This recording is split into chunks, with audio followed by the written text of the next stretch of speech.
On today's Minute of the Apes, this document was last edited on March 18th. Take your stinking paws off me, you damn dirty ape! Welcome to the divine bomb. The only good human is a dead human! There is fire, there is smoke. Now fight like apes! The minute of the apes! The minute of the apes! The minute of the apes! The minute of the apes!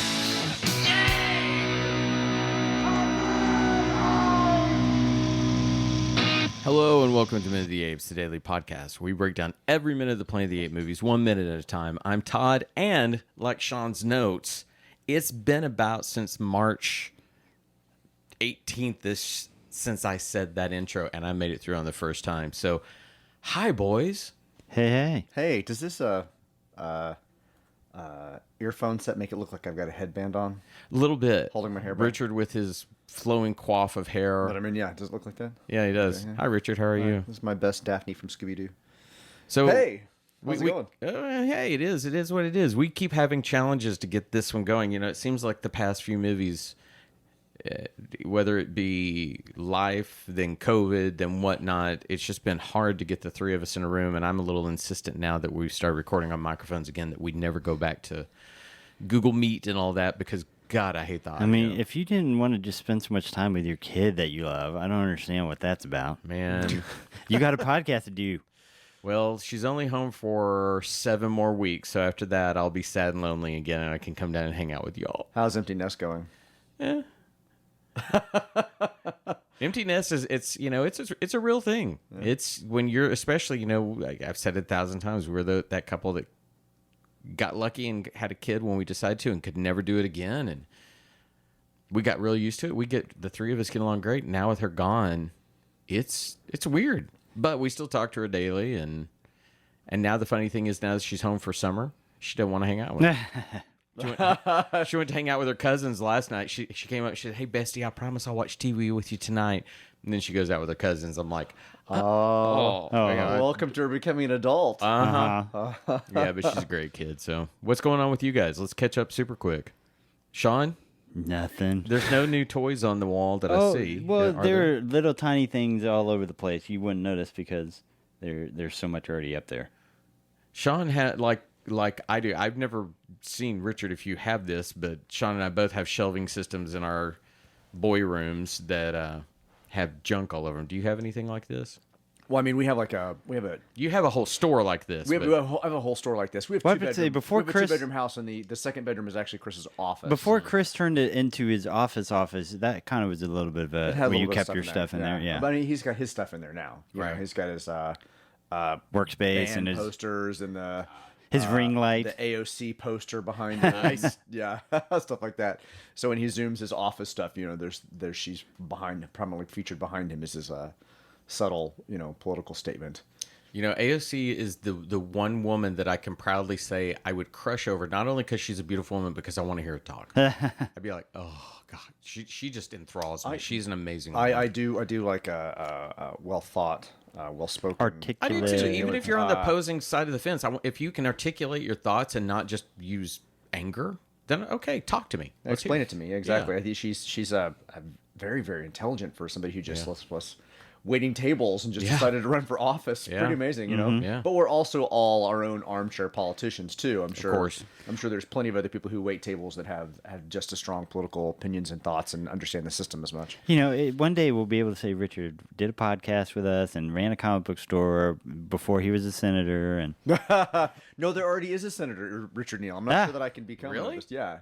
If you Google Richard Neal, I'm not the first. I hate to say this. I'm not the first thing that pops up. all right, Well, we need to change that. Okay, all of you who listen to this podcast, Yeah. go out, Richard Neal, into Google.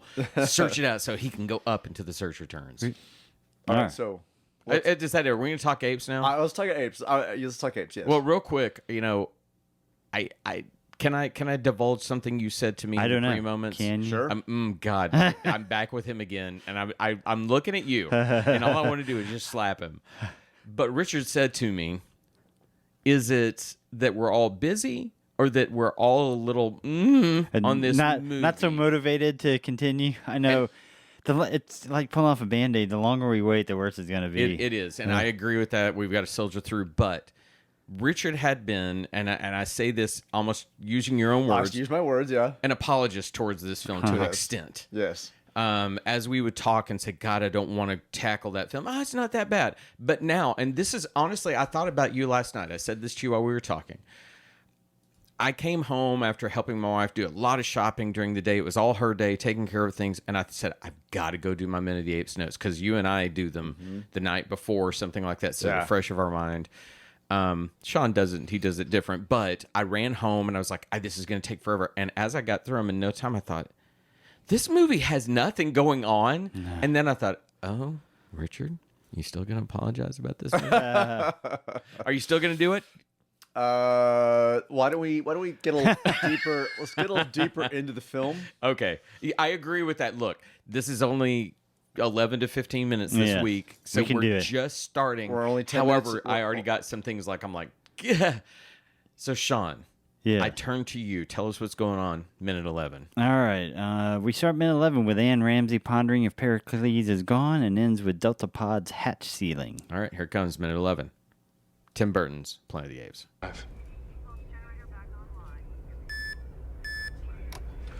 Sir. For now, we just sit tight and wait. I'm gonna run some sequences in Delta Pod, see if I can figure out what he did wrong.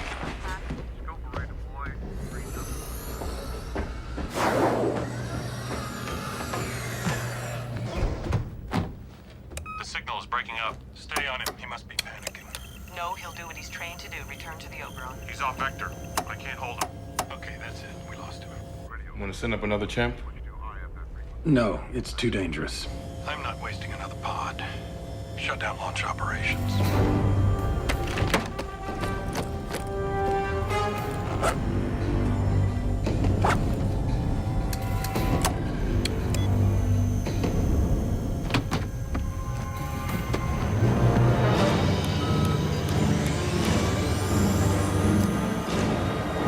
As of minute 11, we have an Oberon's worth of apes and humans, maybe down one Pericles. All right, let's go through this visually real quick. We're on the command deck. We have a number of the scientist, astronaut-y people checking everything out, looking at a console, very focused on it. We get Marky Mark looking a little upset as he walks away to go out to the pods, which are oddly right by the command center, but I'll get into my thoughts on that. He gets in, he's checking things out. We mostly hear things from the command while he's checking on the readouts from that pod that he's jumped in, back to the command, back and forth until Marky Mark decides it is time to take some action and begins he puts on a helmet, puts on a sequence to go inside the pod, and the pod is sitting there. So I want to this minute, I want to start in the fact that it almost lacks urgency for the fact that we've lost a character we're supposed to care about. Pericles is gone, and it seems like everybody's just sort of like, okay. In fact, I promise I'm going to get Marky Mark his reading of it, and I want to be fair to him because I love him in Boogie Nights, but like when he's figure out what he did wrong, it's almost like he sounds more like a cop who's been taken off the beat than he is a scientist who cares about his partner is gone into a nebula. I was basically wondering if everybody in the control room was on Valium because they are just calm and calm and calm. And they did what's it called when you do what's it called when you get extra footage of the environment or the people around you that you can then cut into the film later? B-roll? Coverage or B-roll B-roll. coverage. Right? The behavioralist, they cut to her like 2 times for no Just looking. reaction, just going. Just thinking. And I thought the same things. I was like, they're cutting in a lack. It's a lack of reaction shot, if you want to call it that. They're all just so calm the entire time, and even when Marky Mark gives his reading, he's like, "I'm just going to go run some simulations." Exactly. And then he gets up and he he walks quickly. He walks quickly. He does. Well, he was going to Apollo 13 it and eat it, Gary Sinise. Well, I'm going to run some simulations in the pod. There are so many. You don't have to be. He doesn't have to be. Damn it! But you can also sit there and stew for a second. I'm going to run, and storm off. But then the people should look at him as he goes. It's like he leaves and everybody just kind of goes. That's what I mean. Well, they're like they've put some types of sedation in the atmosphere for the ship to just Well, keep them all I calm. want to know what the procedure is for a military airplane goes missing, much less a space capsule, because I want to know what their definition of weight tight is to find out how long this thing has gone missing. Because if you time it, it's 15 seconds from weight tight to we lost him. It's like, good Lord, this guy, if you get out of this captain's eye line, you're dead to him because he has no object permanence. I mean, 15 seconds and fuck it, he's dead. Right.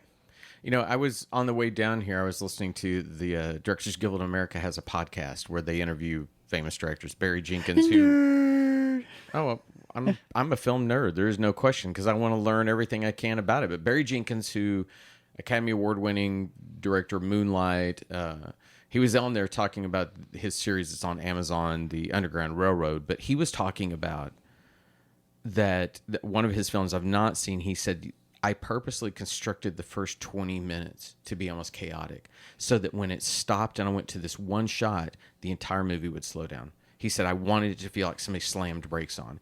And it feels like this movie is almost the exact opposite. Like the brakes are being held so hard that I'm not even excited to know where the apes are. And it feels like, if anything, we kind of need some chaos so that when we know he's eventually going to go, it's called Planet of the Apes. He's eventually going to go to a planet.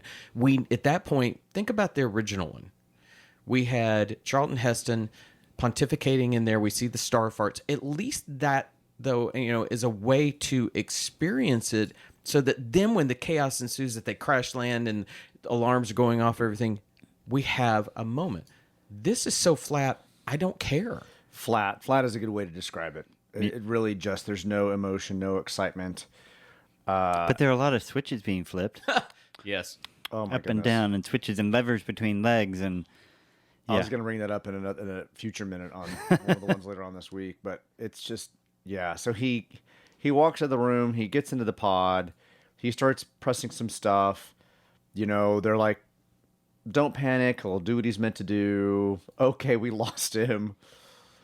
And then the captain basically says, we're not wasting another pod to go out. Shut it down, I'm going to bed. Here's what I find really fascinating. I want you to know how tiny Marky Mark is, because he managed to get into the pod that an ape got can sit into in. and put an ape helmet on. That's very much an Anakin Skywalker moment where he gets into the pod. I'm like, he's chimp size. Let's just face the fact that Marky Mark is chimp size. I wanted to ask that. And Sean, here it comes. This is so made for you. What is the difference in the size of a monkey head and a human head? What approximately? Can you find out how? Because number one, with that helmet, I'm going to jump ahead even to the motivation. Past the motivation, I'll get back to that. That helmet, would it not stink like a chimp? I'm sorry, chimps probably don't smell real Maybe good. they clean them out every now Well, I and mean, then. we'll just assume that they've got one ready for. These are meant for humans, and that happens to be a human suit, and Yes. that's their escape pod if they wanted to get out and all that kind of How stuff. funny would it be if he got it and it didn't fit on his head? Oh! All right, here you go. Chimp's head is much smaller in size to humans due to their brain size. Okay. So now let's get back to the motivation of putting on the helmet again. Tim Burton's a good director, and he finds, especially if you give him things, think about Ed Wood and how quirky that is, and how, Johnny Depp, here of the news lately, just choose the Well, I was scenery. about to say Edward Scissorhands. And, Well, yeah, and there's so much emotion and fun and playfulness. It's almost like he's directing like he doesn't care, because the motivation yeah.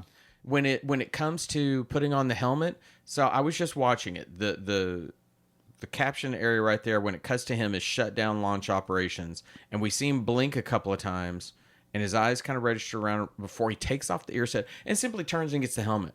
There is no shut down operations in him stewing and looking past and then exploding to get that. That's usually what you do, right? It is also a little unusual that they don't have these pods on some type of lockdown, that they wouldn't have been alerted from him doing anything at all. Like, the fact that there's no That you can launch it yourself without any help from anybody else. Yeah. I mean, imagine the passion if the captain were to get up and go chase after him, or to scream at him from across the room, because just across the room. If anybody can just hop in and launch one, I mean, think about the security failures in that. I mean, that means a guy just mopping the floors can hop in one and then try the to launch command it. area doesn't have an override as well. Once they see it, they can't override it, and it just goes. And then, I get into this with my notes a little bit more tomorrow as we see the launch.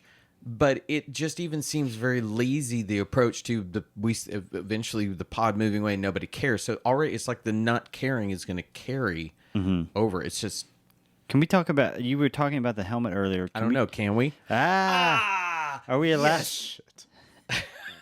May we talk about Yes, we may, Sean. The flight launch procedure, besides flip, lever, is zip up your flight jacket.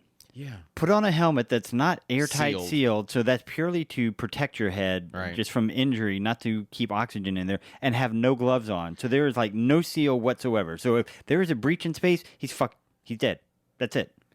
That's a good point. I didn't think about the helmet. I did think about the hands. I saw those last time. I was like, well, shouldn't he probably be wearing gloves? But okay, because also this is a very small pod.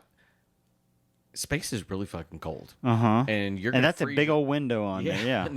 Now, okay. Now let's go to, we're watching a science fiction film that eventually is going to have talking monkeys. I was going to say, we're a little further down on the path of like what's believable and not. Because maybe the spacesuit, or maybe the helmet has some inclusive kind of air cushion that blows out, which last night we went to a store. Have you all ever walked through those doors?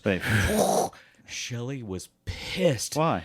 That fucked up my hair. And I was like, she's buying shit for Girl Scouts. I'm like, we're in Shields. We're going to buy cases for bows and arrows. You care what you fuck. But she's like, why does it do that? And I tried to explain to her how Keep it the creates bugs a out. seal. Well, it's also, it helps with the flow of air. That they do them for two reasons. And I'm like, so maybe our spacesuits have some But if you air just look, shield? it just like flops on like the collar. Yeah. I think that's all I got. I don't know what else I can do. I ready can for save more apes. stuff for the next minute. Yeah. When we finally get an ape, I'm going to be real excited because I think this movie. Well, will we have had an ape. Richard, don't do that to me. Don't sell me out like that. I'm trying to feign interest. Do we here. get an ape this week? No. Well, we've already had a bunch of apes. You just mean We have monkeys. more civilized apes. Okay, that's a chimp. So that's technically an ape. Yeah. Monkeys have tails, right? All chimps are apes. Not all apes are chimps. Think of it that way. Okay. God almighty, sometimes it makes my head hurt. Anyway, anybody got anything else? No. Hey, it's good to be back with you guys. It's good to get the ball rolling again. So, Sean and Todd. Sean Todd. Finally, I fucked up for Sean and Richard. I'm Todd. Everyone, have a great day. Bye. Bye, everybody. Coming on.